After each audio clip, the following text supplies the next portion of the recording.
The stagecoach lurched to a stop in front of the dusty general store in Empire City, Nevada, and Olivia Osborne gripped the leather seat beneath her fingers so hard her knuckles turned white, wondering if she had made the biggest mistake of her life.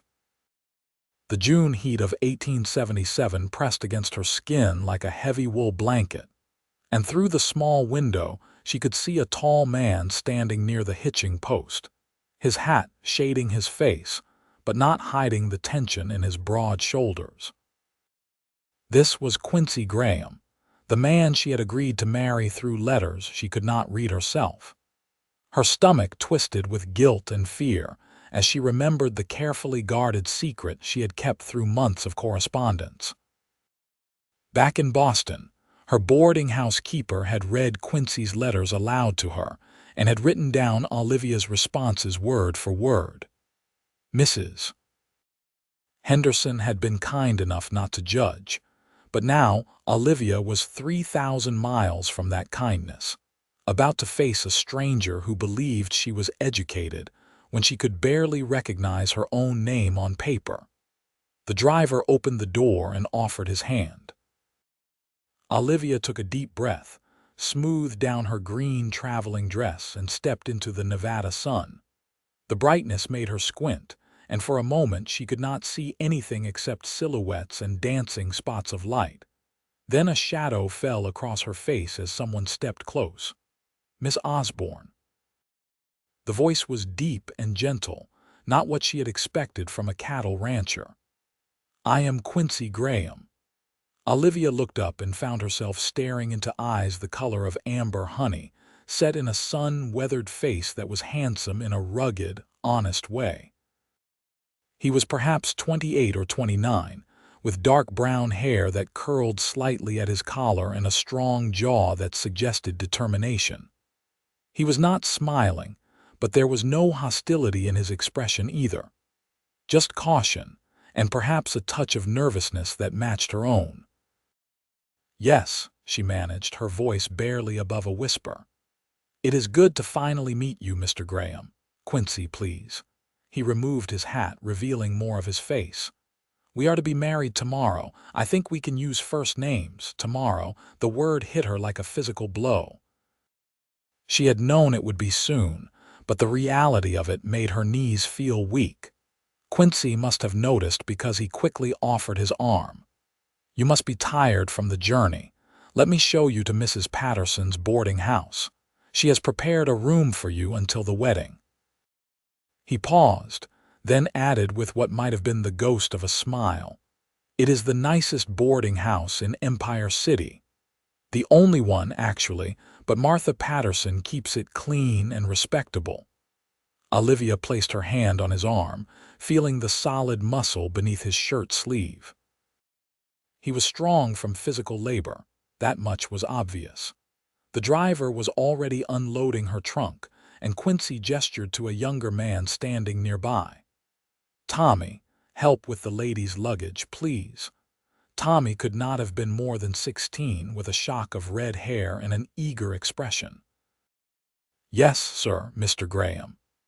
He grabbed the trunk as if it weighed nothing and headed down the street. As they walked, Olivia took in her new home. Empire City was smaller than she had imagined, with a single main street lined with wooden buildings. She counted a general store, a saloon, what looked like a doctor's office, a church with a modest steeple, and several other establishments she could not identify. The mountains rose in the distance, purple and imposing against the blue sky. Everything was so different from Boston, so wild and open and strange. It is not much, Quincy said, following her gaze, but it is growing. When the railroad extended this way 3 years ago, more people came.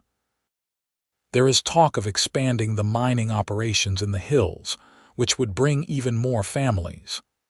It seems like a good town, Olivia said carefully. In truth, she had no idea what made a town good or bad. She had spent most of her life in the cramped streets of Boston's poorest neighborhoods, moving from one situation to another after her parents died of fever when she was 12. Mrs. Patterson's boarding house was a two-story structure painted white, with a porch that wrapped around the front.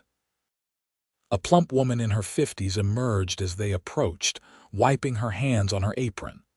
"Oh, she is here. Welcome, dear, welcome." Mrs. Patterson enveloped Olivia in a hug before she could react.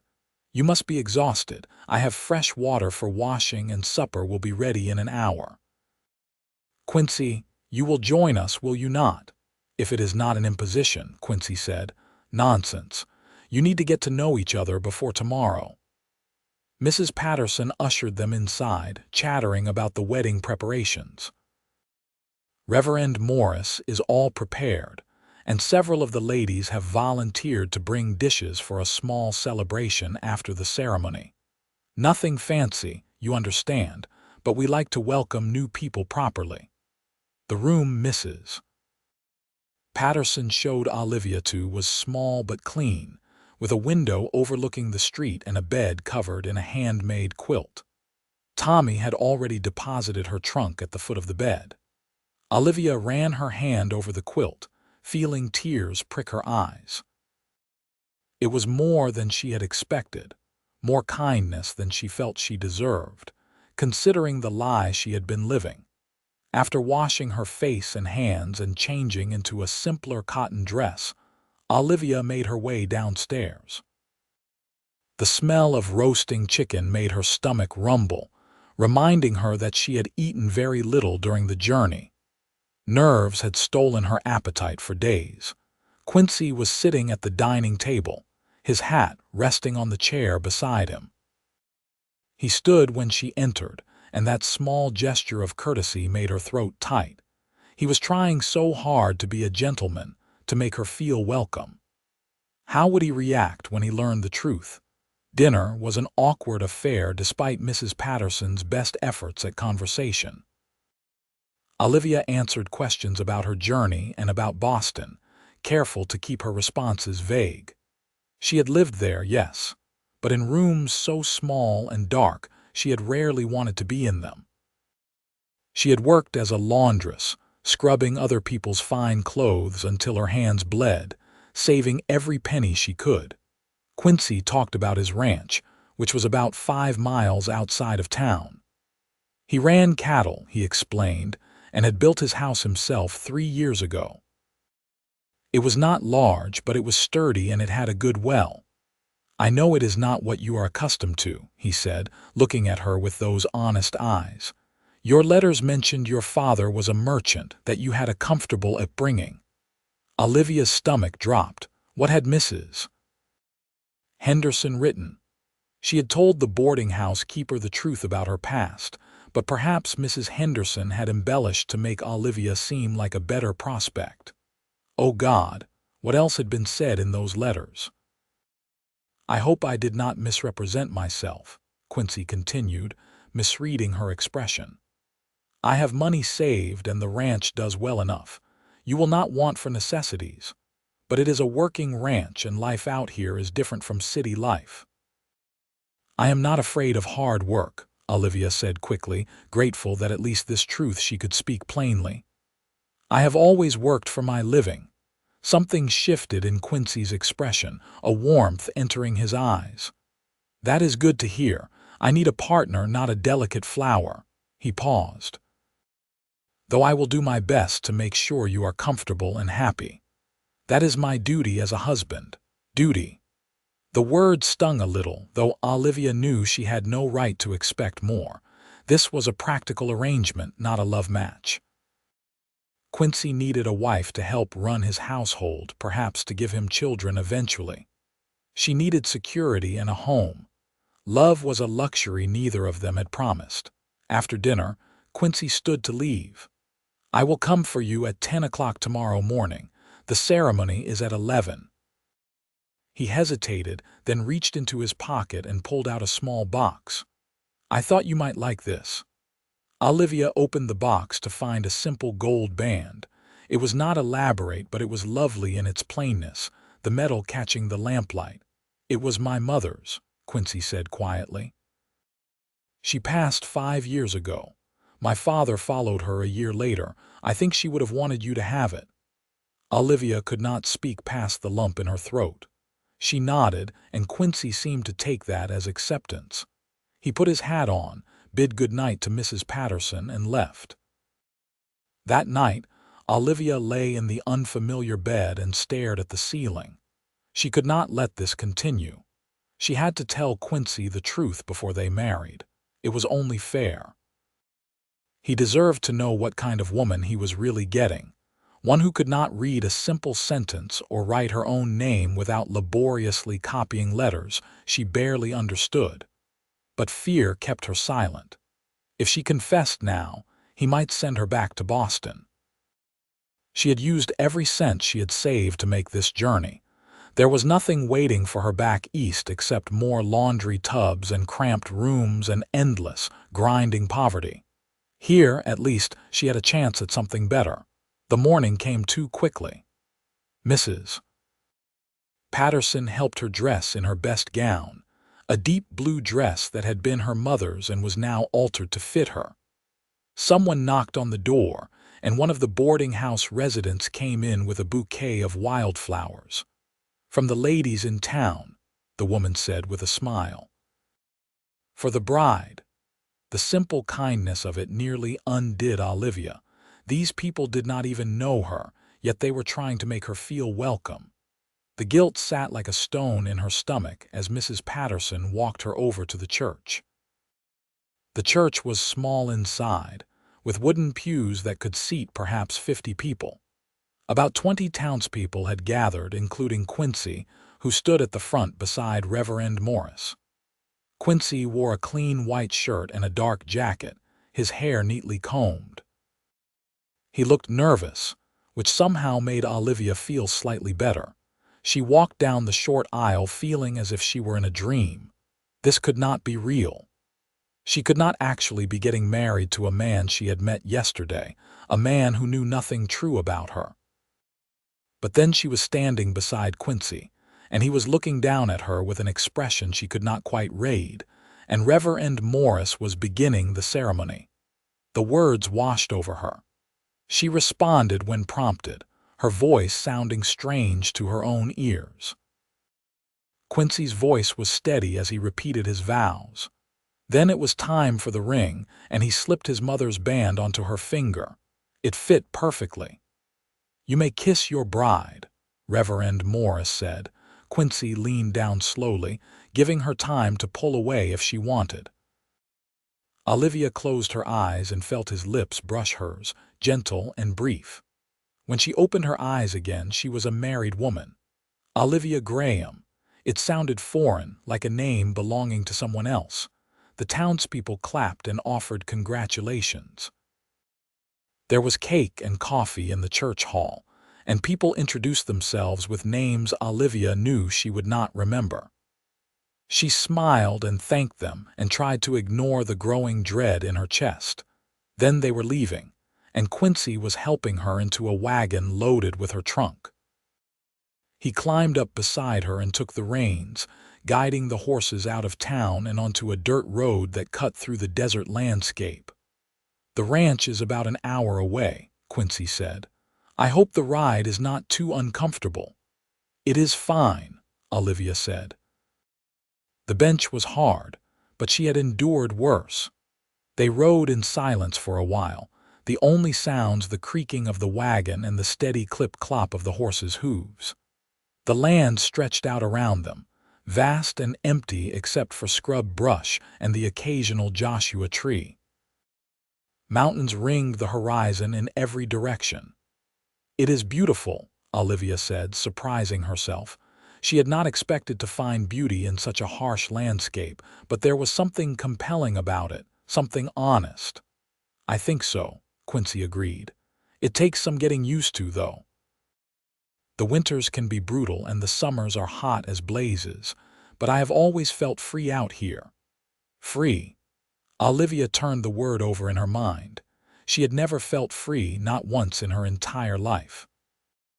She had always been constrained by circumstances, by poverty, by the limitations placed on a woman with no family and no education. Maybe here, in this wild place, she could carve out some small measure of freedom for herself. The ranch came into view as they crested a small rise. The house was built of wood and stone, single-story but sprawling, with a covered porch across the front. A barn stood nearby, along with several other outbuildings. She could see cattle grazing in the distance, dark shapes against the pale earth. "It is not much to look at yet," Quincy said, and she could hear uncertainty in his voice. "But it is solid. I built it to last." "It is wonderful," Olivia said, and meant it. It was more than she had ever dared hope for. Quincy helped her down from the wagon and carried her trunk inside. The interior was dim and cool after the bright sun. There was a main room with a fireplace, a kitchen area with a black iron stove, and 2 bedrooms off to the side. The furniture was simple but well made. Everything was neat and clean, though it lacked a woman's touch. "I thought you might want to make changes," Quincy said, watching her look around. "I am not particular about curtains or such." "It is very nice as it is," Olivia said. Quincy set her trunk in the larger bedroom. Olivia noticed there was only one bed, which she supposed made sense. They were married now. She felt heat rise to her cheeks and turned away, pretending to examine the washstand. "I need to tend to the animals," Quincy said after a moment. "Make yourself at home. I will be back in time for supper." After he left, Olivia sat on the edge of the bed and looked around the room that was now hers. Their room. The reality of her situation hit her fully for the first time. She was married. She was a ranch wife in Nevada, married to a man who seemed kind but who she barely knew. And she still had not told him the truth. She spent the afternoon unpacking her few belongings and exploring the house. The kitchen was well stocked with basics: flour, sugar, salt, coffee, dried beans. There was a root cellar with potatoes and onions. A chicken coop outside provided eggs. She could work with this. Cooking was one skill she had learned from necessity over the years. When Quincy came back, she had biscuits in the oven and beans simmering on the stove. He stopped in the doorway, surprise crossing his face. "That smells wonderful," he said. They ate at the small table, the awkwardness between them slightly less than before. Quincy talked about the ranch, explaining his plans for expanding the herd next year.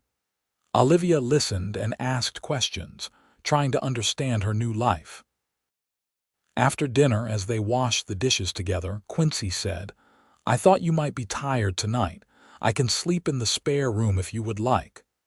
Olivia looked at him, this man who was trying so hard to be considerate. "That is kind of you," she said, "but we are married. You do not need to do that." Something flickered in Quincy's eyes, but all he said was, "All right." That night, lying beside Quincy in the darkness, Olivia felt the truth pressing against her chest like a weight. He had been nothing but kind to her. He deserved honesty. Tomorrow, she told herself. Tomorrow she would find the courage to tell him. But when tomorrow came, Quincy was up before dawn, riding out to check on the herd. Olivia busied herself with household tasks, learning the rhythms of the ranch. The days began to blur together, each one following a similar pattern. Quincy worked from sunup to sundown, coming in exhausted for meals. They talked about surface things, safe things, the weather, the cattle, what supplies they might need from town. A week passed, then 2. The secret sat between them like an invisible wall. Olivia told herself she would confess soon, but the right moment never seemed to come. And as the days went by, she began to hope that maybe it did not matter. Maybe she could go through life without Quincy ever needing to know. After all, she could manage a household without reading. She knew numbers well enough to handle basic household accounts by memory and careful tracking. Then one evening, 3 weeks after their wedding, Quincy came in from the barn carrying a package wrapped in brown paper. "This came from town today," he said, setting it on the table. I rode in for supplies and picked up the mail. There was a package for you." Olivia stared at the package. Her name was written on it in careful script. Olivia Graham. Her new name. "Aren't you going to open it?" Quincy asked. With shaking hands, Olivia unwrapped the paper. Inside was a book, bound in dark leather. She opened it carefully and saw pages filled with words she could not read.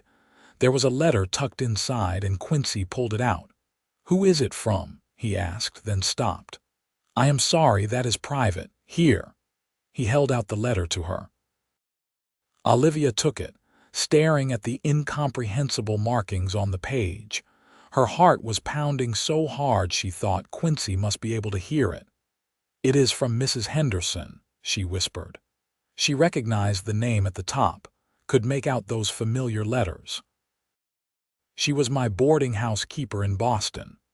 "That was kind of her to send you something," Quincy said. "What does she say?" This was it, the moment where everything would fall apart. Olivia held the letter, seeing the concern starting to form on Quincy's face as she stood there silent. "Olivia, are you all right?" "I cannot read it," she said, the words rushing out. "I cannot read any of it. I cannot read it all, Quincy." "I am sorry. I should have told you before, but I was afraid and I knew you would not want me if you knew. And I am so sorry I lied to you, or let you believe a lie, and I understand if you want to send me back now." The words tumbled out in a desperate rush, and then she was crying, unable to stop the tears that had been building for weeks. She stood there in the kitchen of this house she had begun to think of as home, waiting for Quincy to tell her to leave. But instead of anger, when she finally dared to look at him, she saw only confusion and then slowly dawning understanding. "You cannot read?" he asked quietly. Olivia shook her head, unable to speak. "The letters," Quincy said. "All those letters we exchanged, you did not write them, Mrs. Henderson wrote them for me. I told her what to say, but the words were hers mostly. She made me sound educated, made me sound like someone you would want." Olivia wiped at her eyes with her sleeve. "I am sorry. I know I deceived you. I will leave if you want me to. I have a little money saved from selling my mother's jewelry. Enough to get somewhere, maybe find work." Quincy was quiet for a long moment, looking at her with an expression she could not read. Then he said, "Olivia, look at me." She raised her eyes to his, expecting to see disgust or disappointment. Instead, she saw something that looked almost like relief. "I need to tell you something," Quincy said. "I did not write those letters either. I mean, I did physically write them, but I had help. My neighbor, Ed Sanders, he is better with words than I am. I am not illiterate, but I never got much schooling. I can read and write basic things, but those letters, all those fine phrases and quotations, Ed helped me with those. I wanted to sound like someone worthy of a city woman, someone educated and refined." Olivia stared at him. "You lied too. I suppose we both did, or we both tried to be more than we are." Quincy ran a hand through his hair. "Damn it, Olivia. I was so nervous about you coming here and finding out I was just a rough rancher who can barely string together a proper sentence when it matters." Despite everything, Olivia felt a laugh bubble up through her tears. "We are quite a pair, are not we?" A smile tugged at Quincy's lips. "It seems we are." Then his expression grew serious again. "Olivia, I do not care that you cannot read. That does not change anything. You are my wife, and you have been working hard here, and you have been kind, and that is what matters." "But the letters," Olivia said. "You thought you were getting someone educated." "I thought I was getting someone willing to take a chance on a life out here," Quincy corrected. "Someone brave enough to travel 3,000 miles to marry a stranger. That takes more courage than knowing how to read a book." Olivia felt fresh tears well up, but these were different. These were tears of relief. Quincy picked up the letter from Mrs. Henderson. "Would you like me to read this to you?" Olivia nodded, not trusting her voice. Quincy cleared his throat and began to read, slowly at first, then with more confidence. The letter was short, mostly Mrs. Henderson wishing Olivia well and saying she hoped the book would be a comfort. The book itself was a collection of poems. When Quincy finished, he looked at the book thoughtfully. "I could read to you," he said. "In the evenings after the work is done, then I will read to you every night.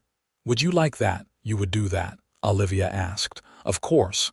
We are partners now, aren't we? We help each other." He paused. "And maybe if you want, I could teach you. To read, I mean. I am not the best teacher, but I know my letters and basic words. We could learn together, both of us getting better." Something tight and hard in Olivia's chest loosened. She had been carrying the shame of her illiteracy for so long, hiding it, letting it define her worth. But Quincy was looking at her as if it did not make her less, as if she was still someone valuable. "I would like that very much," she said. That night, after the dishes were washed and the house secured for the night, Quincy lit a lamp, and they sat together on the small sofa in the main room. He opened the book of poems and began to read. His voice was halting at first, stumbling over some of the more complex words. But there was something soothing about it, something intimate about sitting close to him in the warm lamplight, listening to the words wash over her. She did not understand all of the poems, and she suspected Quincy did not either, but that did not matter. What mattered was this moment, this small act of sharing. When he finished the third poem, Quincy closed the book and looked at her. "I am glad you told me," he said. "I do not want there to be secrets between us." "Neither do I," Olivia said. "Then I should tell you something else," Quincy said. "I asked for a mail-order bride because I was lonely. This ranch, it is everything I have worked for, everything I built with my own hands. But it is lonely out here. I wanted a partner, yes, but I also wanted someone to share my life with. Someone to talk to in the evenings, someone to wake up beside. I wanted a marriage that was more than just practical." Olivia's heart was beating fast again, but for a different reason now. "I wanted that too," she admitted. "I told myself I was being practical, that I just needed security. But the truth is, I wanted to belong somewhere. To someone. I wanted to matter to someone." "You matter to me," Quincy said, and the simple honesty of it took her breath away. They sat there looking at each other, and Olivia felt something shift between them. The wall that had been there since the wedding, built of secrets and uncertainties, was crumbling. In its place was something tentative but real, the first fragile shoots of genuine connection. Quincy reached out and took her hand. "I would like to start over," he said. "No more pretending to be something we are not, just us as we really are." "I would like that," Olivia said. That night, lying beside Quincy in the darkness, Olivia felt different, lighter. For the first time since arriving in Nevada, she felt like she could breathe fully. The truth was out, and Quincy had not rejected her. He had accepted her, flaws and all. The next morning at breakfast, Quincy spread out a piece of paper and picked up a pencil. "Your first lesson," he said. "We will start with the alphabet." For the next hour, before he had to start his work for the day, Quincy carefully drew each letter and taught Olivia its name and sound. She copied them, her hand clumsy and uncertain. Writing was physically difficult in a way she had not expected, the pencil feeling foreign in her fingers. "You are doing well," Quincy encouraged. "Better than I did when I was first learning. My mother used to despair of my handwriting." "Tell me about her," Olivia said, taking a break to rest her cramping fingers. "Your mother." Quincy's expression softened. "She was strong. Had to be, living out here. She and my father homesteaded this land when I was just a baby. She could outwork most men, but she never lost her gentleness. She loved flowers, tried to grow them despite the hard soil. Some years she succeeded." "I would like to try that," Olivia said. "Growing flowers, I mean." "I will build you a proper garden bed," Quincy promised. "We can order seeds from town." These small promises, these small sharings, felt like threads weaving them together. Each day brought more. Quincy teaching her letters in the morning, Olivia learning the work of the ranch, feeding chickens, maintaining the vegetable garden, beginning to understand the rhythms of the cattle and the land. Quincy reading to her each evening, the two of them sitting close on the sofa, his voice growing more confident as he read. They talked more too, real conversations about their pasts. Quincy told her about growing up on the ranch, about the hard years after his mother died when he and his father barely spoke to each other, both drowning in grief. About his father finally dying and Quincy realizing he was completely alone. Olivia told him about her parents dying when she was 12, about being sent to work in a textile mill, about the years of poverty and struggle, about how she had taught herself to recognize a few important words by their shapes, enough to avoid danger but not enough to truly raid. "I always felt so stupid," she admitted one night. "Like there was something wrong with me because I could not learn what others learned so easily." "You are not stupid," Quincy said firmly. "You never had the chance to learn properly. That is not the same thing. You are one of the smartest people I know, Olivia. Look at everything you manage without reading. Most people could not do that." His words helped heal something in her that had been broken for a long time. Weeks turned into months. Summer deepened into the brutal heat Quincy had warned her about, temperatures soaring over 100 degrees. They worked in the early mornings and late evenings, resting during the worst heat of the day.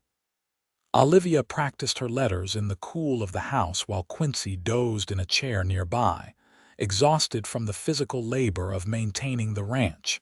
She was getting better. She could write her name now, carefully and slowly but legibly. She could recognize several words on sight. It was progress, even if it felt painfully slow. One afternoon in late August, a rider came up to the house. Olivia was hanging laundry and called out for Quincy. The man was middle-aged, weathered, sitting easy in his saddle. "Ed Sanders," the man introduced himself when Quincy came out. "Thought I would ride over and meet the new Mrs. Graham." This was the neighbor who had helped Quincy write the letters. Olivia felt shy meeting him, but Ed was friendly and unpretentious. "Nice to finally meet the woman behind the letters," Ed said with a grin. "Though I suppose you know by now that Quincy and I collaborated on those." "I do," Olivia said, "just as he knows I had help with mine." Ed laughed. "Well, that is honest. I like that. You two settling in all right." "We are," Quincy said, and Olivia heard the warmth in his voice. They were settling in, finding their rhythm as partners and as something more. Ed stayed for dinner, entertaining them with stories about the other ranchers in the area and the latest news from town. He was easy company, and Olivia found herself relaxing, enjoying the social interaction. It had been just her and Quincy for so long, it was nice to have another person to talk to. After Ed left, Quincy said, "We should have people over more often. I know it has been isolated here. I did not think about how you might want female friends, people your own age." "I have been content," Olivia said honestly, "but I would like to make friends eventually, get to know the other women in the area. Then we will make an effort," Quincy promised. "Maybe host a dinner in the fall after the weather cools." That night, as was their custom now, Quincy read to her. They had finished the book of poems and had moved on to a novel Quincy had owned for years, but never quite finished. It was an adventure story, full of improbable escapes and dramatic rescues. They both found it entertaining in a light-hearted way. After Quincy closed the book, Olivia said, "I have something I want to try." She got up and retrieved the primer Quincy had ordered from town, a basic reading book designed for children but suitable for anyone learning. She opened it to one of the early pages and slowly, carefully, began to read aloud. The cat sat on the mat. Each word was an effort, sounding it out letter by letter, but she got through it. Quincy's face broke into a huge smile. "Olivia, that was perfect." "It is just a simple sentence," she said, but she was smiling too, proud despite the elementary nature of the text. "It is amazing," Quincy insisted. He pulled her close, kissing her forehead. "You are amazing." These moments of affection had become more common between them. A hand on the shoulder as they passed each other, sitting close enough that their sides touched, kisses that lingered longer than strictly necessary. Olivia felt herself falling, tumbling into feelings she had not anticipated when she stepped off that stage coach months ago. She was falling in love with her husband. The realization hit her one morning in September as she watched Quincy working with one of the horses, his movements patient and gentle as he trained the young gelding.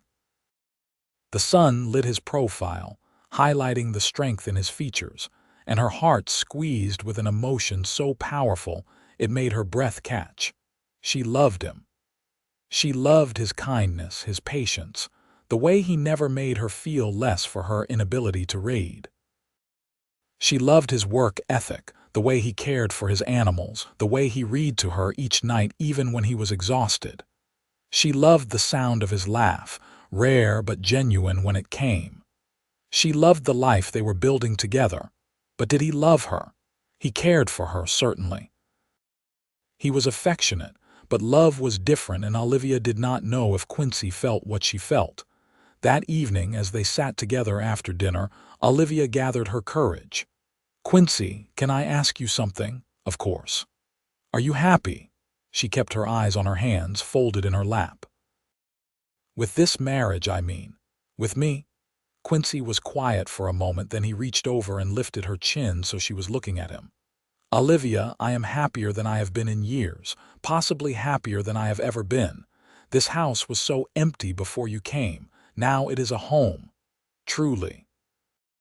She asked, "Truly?" He hesitated, then said, "I know this started as a practical arrangement, but it has become something more for me. I care about you, Olivia, more than I probably should admit." "Why should you not admit it?" Olivia asked, her heart racing. "Because I do not want to pressure you. You agreed to be my wife, to be my partner, but you did not agree to love me. If your feelings are not the same as mine, I do not want to make things uncomfortable." Olivia took a deep breath. "My feelings are the same," she said. "I love you, Quincy." "I did not expect to, but I do." The joy that spread across Quincy's face was beautiful to see. He cupped her face in his hands, his calloused thumbs gentle against her cheeks. "I love you too," he said. "I have for weeks now, maybe longer. I love you, Olivia." When he kissed her this time, it was different from all the other kisses they had shared. This one was full of promise, full of the future they would build together. Olivia kissed him back, wrapping her arms around his neck, feeling like her heart might burst from the fullness of it. They stayed up late that night, talking in a way they never had before, sharing dreams and hopes. Quincy talked about his plans for the ranch, about wanting to expand, about maybe running for a position on the town council someday. Olivia talked about wanting to learn more than just reading, about maybe learning arithmetic properly, about wanting to contribute more to the ranch beyond household tasks. "I want to be a true partner," she said, "not just someone who cooks and cleans." "You already are a true partner," Quincy said. "But if you want to be more involved in the ranch operations, I would welcome that. You could help with the record keeping once your reading is better, help with planning." "I would like that," Olivia said. As fall arrived and the brutal heat eased into more comfortable temperatures, their lives found a deeper contentment. Olivia's reading improved steadily. She could now read simple passages without too much struggle, though complex texts still challenged her. Quincy continued to read to her at night, but sometimes now she would read a page or two herself, and he would listen with patient attention. They made the trip to Empire City more often now that the weather had cooled. Olivia met other ranch wives, women like herself who lived miles from town and craved social interaction. She formed a particular friendship with Sarah Martin, the wife of another rancher, a woman near her own age who was also originally from back east. "I was so lonely my first year here," Sarah confided during one visit. "I thought I would lose my mind from the isolation, but you get used to it, and you learn to cherish the community when you have it." In October, Quincy and Olivia hosted their first dinner, inviting Ed Sanders and the Martins. Olivia was nervous about cooking for guests, but everything turned out well. The roasted beef was tender, the vegetables perfectly done, and the apple pie she had labored over was met with genuine praise. After the guests left, Quincy helped her clean up. "You were wonderful tonight," he said. "So gracious and welcoming." "I enjoyed it," Olivia admitted. "It felt good to open our home to others."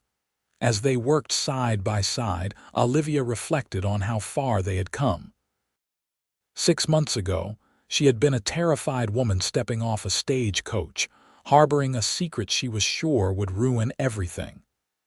Now she was happy, genuinely happy, with a husband who loved her and a life that felt full of possibility. Winter came, and with it the harsh cold Quincy had warned her about. Snow dusted the mountains and occasionally fell on the ranch itself. They spent the long evenings close to the fire, Quincy reading or working on mending tack while Olivia practiced her letters or did needlework. One evening in December, Olivia set down her sewing and said, "I have something to tell you." Quincy looked up from the harness he was repairing. "What is it?" "I am with child," she said, watching his face carefully. "I think about 3 months along now." Quincy stared at her for a long moment, then his face broke into the biggest smile she had ever seen. He set aside the harness and crossed to her, kneeling beside her chair. "Truly?" he asked, his hand hovering over her still flat stomach. "Truly," she confirmed, placing her hand over his. Quincy pulled her into an embrace, and she felt moisture on his cheeks when he finally pulled back. He was crying, she realized, tears of joy streaming down his face. "I am going to be a father," he said wonderingly. "We are going to be parents. Are you happy?" Olivia asked, though she could see the answer plainly. "Happy does not begin to cover it," Quincy said. "Olivia, you have given me everything. A home, a family. I never imagined I could be this blessed." That winter seemed both longer and shorter than expected. Longer because Olivia was impatient for spring for the baby. Shorter because the time was filled with preparations and planning. Quincy built a cradle from smooth pine, sanding it until there was not a splinter to be found. Olivia sewed tiny clothes, her stitches careful and precise. Her reading continued to improve. She could now read most of the newspaper, though she still struggled with some words. Quincy was endlessly patient, helping her sound out unfamiliar terms, praising every success. "You will be able to read to our child," he said one evening as she successfully finished an article about new railroad developments. "Think of that." Olivia had thought of it many times. The idea of being able to read bedtime stories to her son or daughter, of not having to hide her inability to read from her own child, filled her with determination. She would master this skill, no matter how long it took. Spring arrived, bringing new life to the ranch. The cattle had calves, the chickens hatched chicks, and Olivia's belly grew round and full. Quincy was almost comically protective, insisting she not lift anything heavy, worrying when she felt tired. "I am fine," she assured him repeatedly. "Women have babies all the time." "But you are my wife," Quincy said, "and I am allowed to worry." In early May, Olivia woke in the night with pains in her back. She knew what it meant. By morning, the pains had strengthened and moved to her belly.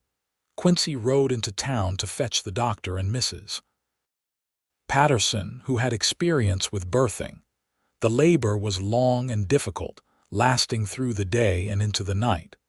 Quincy stayed by her side the entire time, holding her hand, wiping her forehead with cool cloths, murmuring encouragement. "You can do this," he said. "You are the strongest person I know." Finally, in the early hours of the morning, their son was born. He came into the world squalling, red-faced and perfect. Mrs. Patterson cleaned him and wrapped him in a soft blanket before placing him in Olivia's arms. Olivia looked down at the tiny face, the small fists waving, and felt love so overwhelming it brought fresh tears to her exhausted eyes. "Hello, little one," she whispered. Quincy sat on the edge of the bed, his arm around Olivia, staring at their son with wonder. "He is perfect," he said. "Absolutely perfect." "What should we name him?" Olivia asked. They had discussed names during the winter but had not settled on anything definite. Now, looking at their son, Quincy said, "What about Thomas? We could call him Tommy." Olivia thought of the eager young man who had carried her trunk that first day, who had been unfailingly helpful whenever they saw him in town. "Thomas is perfect," she agreed. Little Tommy was a week old when Olivia first read to him. It was a simple story from a children's book Sarah had given her, but Olivia read every word herself, stumbling only occasionally. Quincy sat beside her, watching with pride. "He will grow up knowing his mother can read," Quincy said softly. "He will never know a time when you could not." It was true. Tommy would never know the shame his mother had carried, the secret that had weighed on her. He would grow up with parents who read to him every night, who valued learning, who believed in the power of education. The years that followed were full of work and love and growth. Tommy grew from infant to toddler to young boy, energetic and curious about everything. Olivia's reading improved until she could tackle most any book, though she still preferred when Quincy read to her in the evenings, the two of them sitting close on the sofa that had become their favorite spot. The ranch prospered. Quincy expanded the herd and bought more land. Olivia kept the books now, her arithmetic skills having grown along with her reading. She found she had a head for numbers and business, and Quincy relied on her judgment for major decisions. When Tommy was 3, Olivia gave birth to twin daughters, Emma and Rose. The girls were fraternal twins, Emma dark-haired like Quincy, Rose with Olivia's lighter coloring. They were a handful into everything, and Olivia often fell into bed exhausted at the end of the day. But she was happy. So profoundly happy that sometimes she had to stop and marvel at it. This life, this family, this love, it was more than she had ever dreamed possible that day she stepped off the stagecoach in Empire City. One evening when the children were finally asleep, Quincy and Olivia sat together on their sofa, her head resting on his shoulder. They had been married for 6 years now, and Olivia could barely remember what life had been like before Quincy. "Do you remember the night I confessed I could not read?" she asked.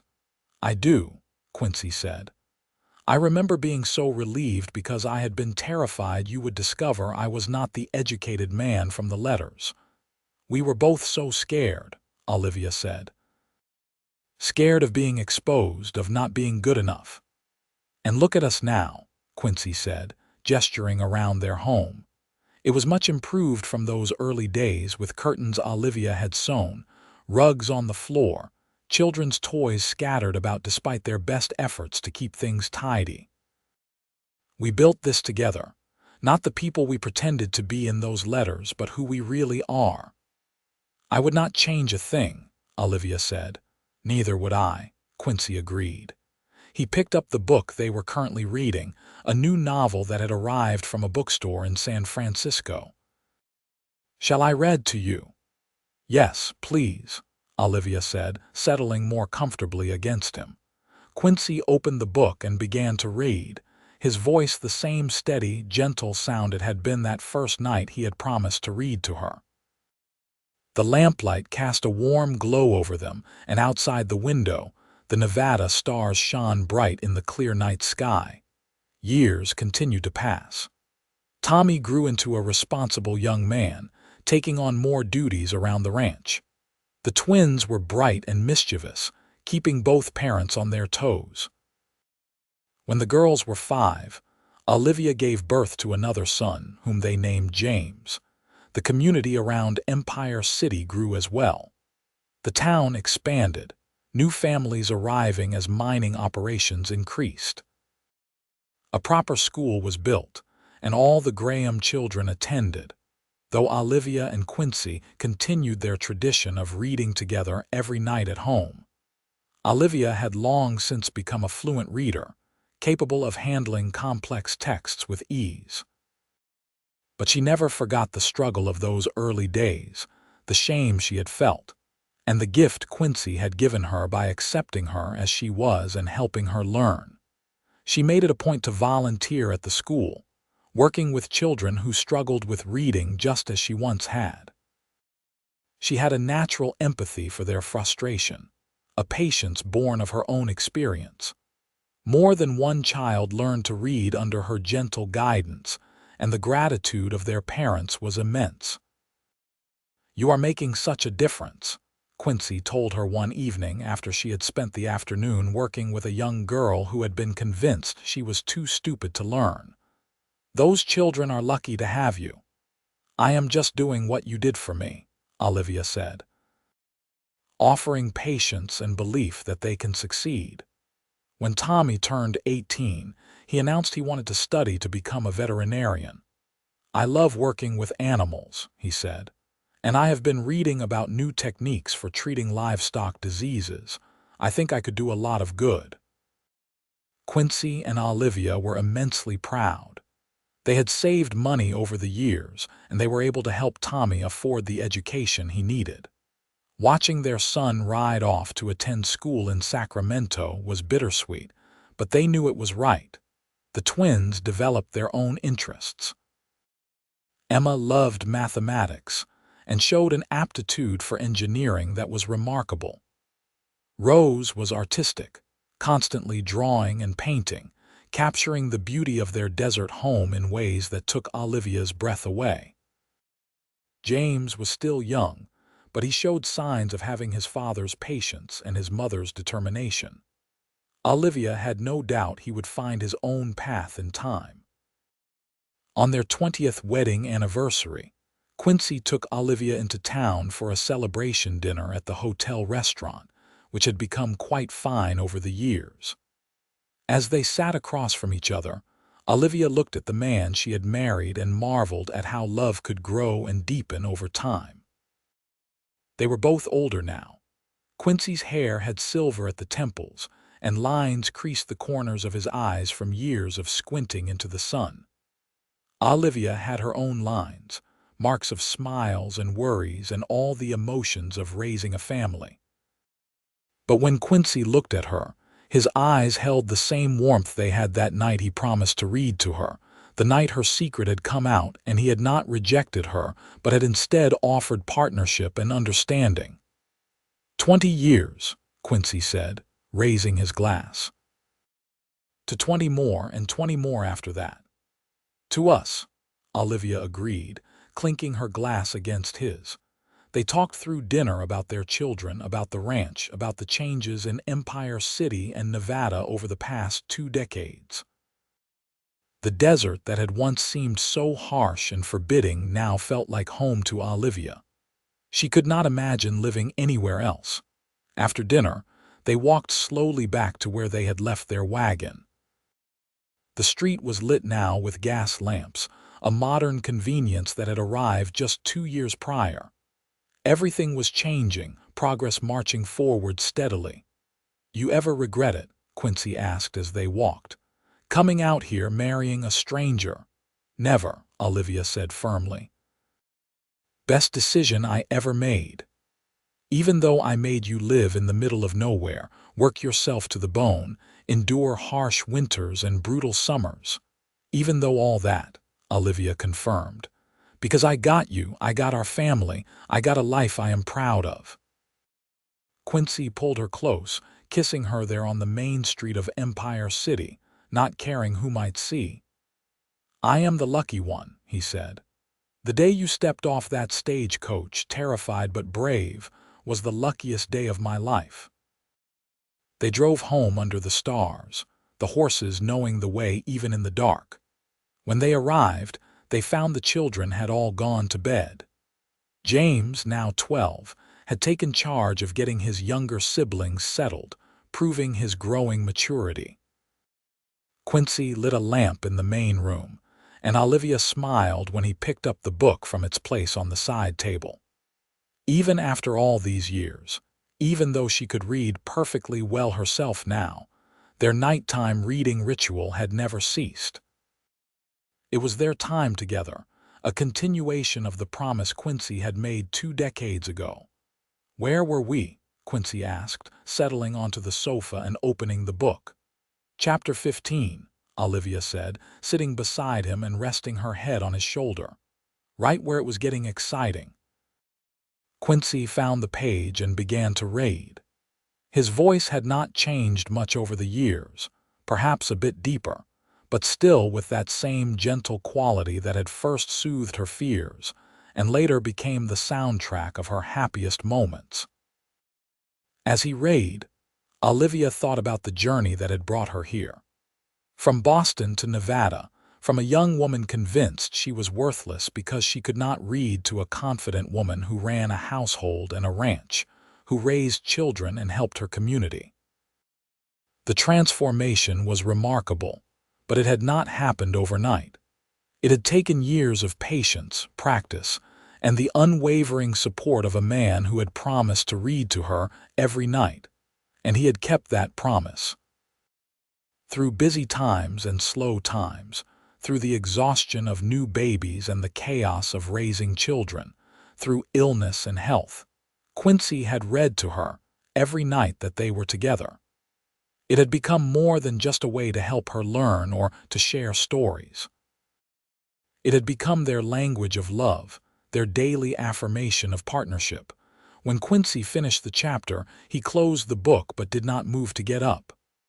I have been thinking, he said. About what? Olivia asked.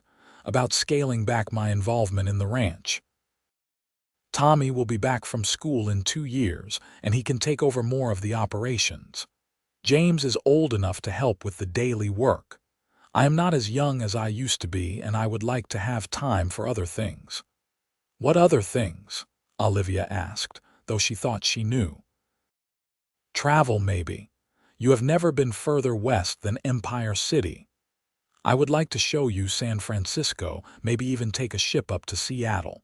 See something of the world together. He paused. And I would like time to just be with you without always being exhausted from ranch work. We have spent 20 years building this life. Maybe it is time to enjoy it more. Olivia felt tears prick her eyes, but they were good tears. I would like that very much.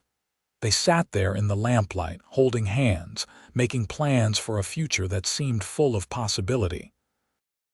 After so many years of hard work and sacrifice, the idea of having time to simply enjoy each other's company was precious.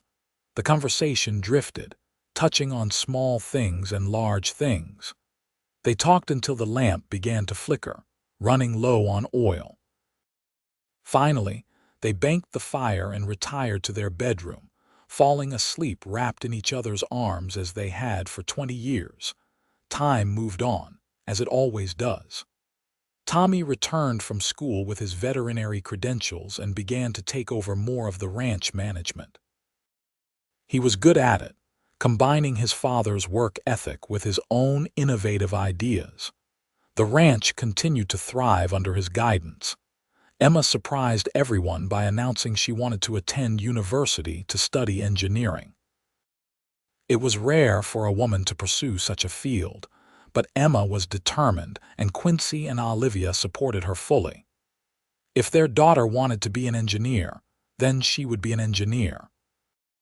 Rose was content to stay closer to home, working with a well-known artist in Carson City to develop her skills.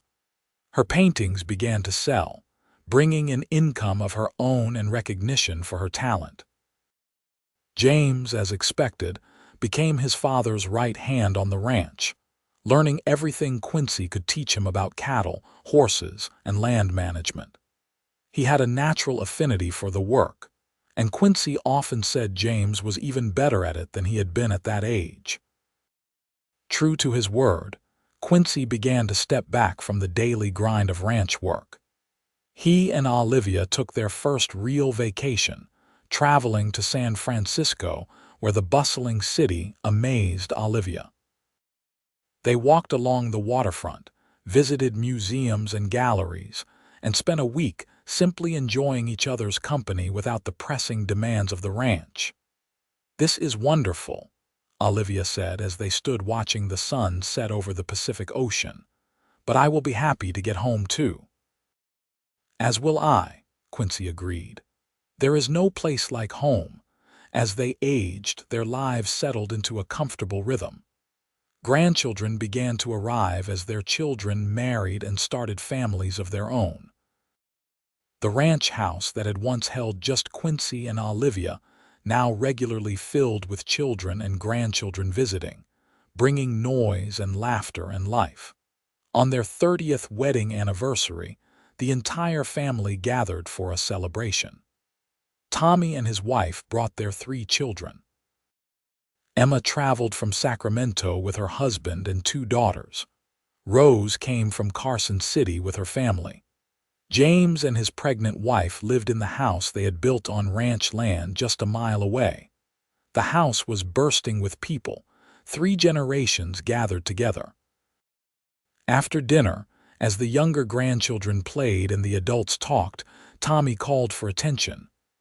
"I want to propose a toast," he said, raising his glass. "To Ma and Pa, who have shown us all what love and partnership really means. You built this ranch from nothing, raised us to value hard work and education, and gave us a home that we will always cherish. Thank you for everything." Everyone raised their glasses, and Olivia felt tears stream down her face. Quincy squeezed her hand, his own eyes suspiciously bright. "I would like to say something too," Emma said, standing. "Ma, you taught me that there are no limits to what a woman can accomplish. You went from not being able to read to running a ranch, raising a family, and helping countless children learn. You never let obstacles stop you, and you taught us to be just as determined. I would not be an engineer today without your example." Rose stood next. "And Pa, you taught us the value of patience and kindness. The way you supported Ma, the way you have always supported all of us in pursuing our dreams, that is the greatest gift any father could give." James was the last to stand. "You two are the foundation of this family.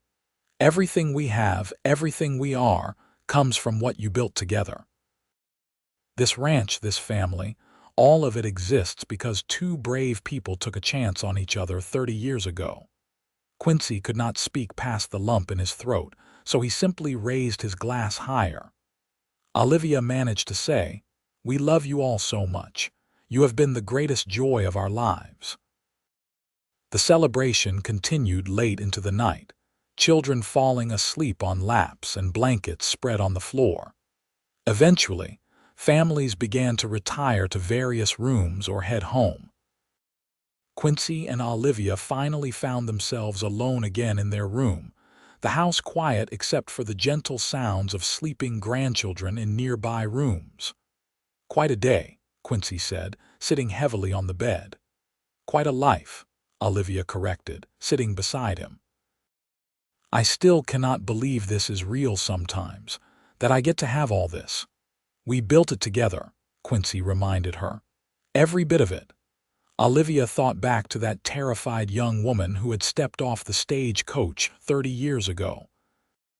She had been so afraid, so convinced she was not good enough, that her inability to read made her worthless. If she could go back and tell that young woman what the future held, she would not have believed it. "You remember what you said to me that night?" Olivia asked. "When I told you I could not read, I said I would read to you every night," Quincy answered. "And I meant it." "You kept that promise," Olivia said. "Every single night we have been together unless one of us was away." "It was never a burden," Quincy said. "It has been one of my favorite parts of every day. Our quiet time together, just us, sharing stories." They prepared for bed, moving with the easy familiarity of 3 decades of marriage. When they were settled, Quincy reached for the book on his nightstand as he always did. "What would you like tonight?" he asked.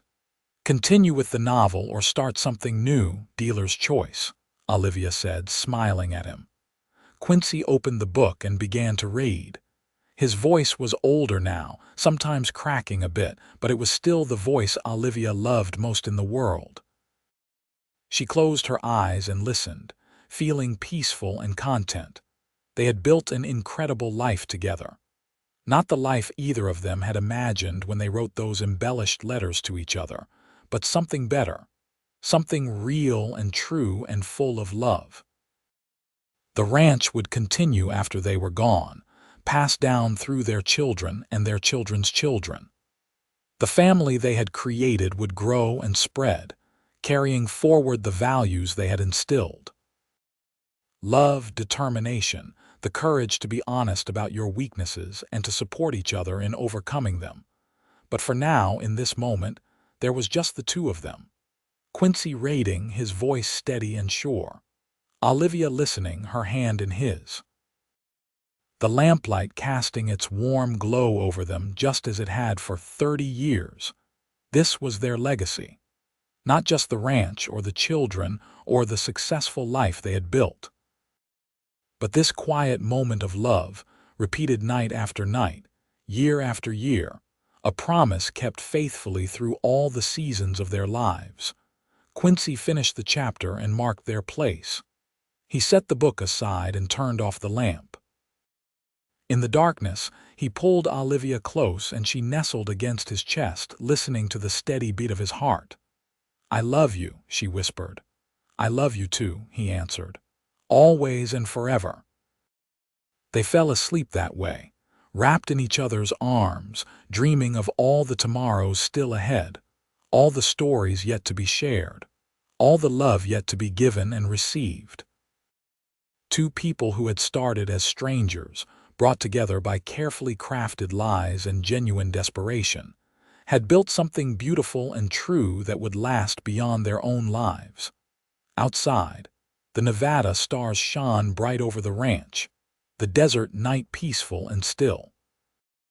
Inside, a family slept, generations gathered under one roof, all of them part of the incredible story that had begun when a frightened young woman confessed her greatest shame, and a kind man had responded not with judgment but with a simple promise. "Then I will read to you every night," and he had. For 30 years and counting, through all the joys and sorrows, challenges and triumphs, Quincy had kept his promise. And in keeping it, he had given Olivia not just the gift of literacy, but the far greater gift of unconditional love and acceptance. Their story was not a fairy tale with magic and instant transformation. It was better than that. It was real, built slowly and carefully through years of work and commitment, and choosing each other every single day. It was a testament to what two people could build together when they led with honesty, supported each other's growth, and never stopped believing in the power of love. As the night deepened and the household dreamed, the ranch stood solid and strong, a monument to everything Quincy and Olivia Graham had accomplished together. Tomorrow would bring new challenges and new joys, as every tomorrow did. But whatever came, they would face it together, partners in all things, their love as steady and constant as the desert stars above. And every night, as long as they both lived, Quincy would reach for a book and read to his beloved wife. keeping a promise made 3 decades ago that had become so much more than words on a page. It had become the very language of their love, the rhythm of their lives together, and the gift they would pass down to all the generations that came after them. This was their happily ever after, hard-won and deeply cherished, built not on fantasy but on the solid foundation of mutual respect, unwavering support, and love that grew deeper with every passing year. From that first uncertain meeting in Empire City to this moment of peace and contentment surrounded by family, their journey together had been everything a love story should be: real, honest, challenging, rewarding, and filled with a love that would endure as long as the desert itself.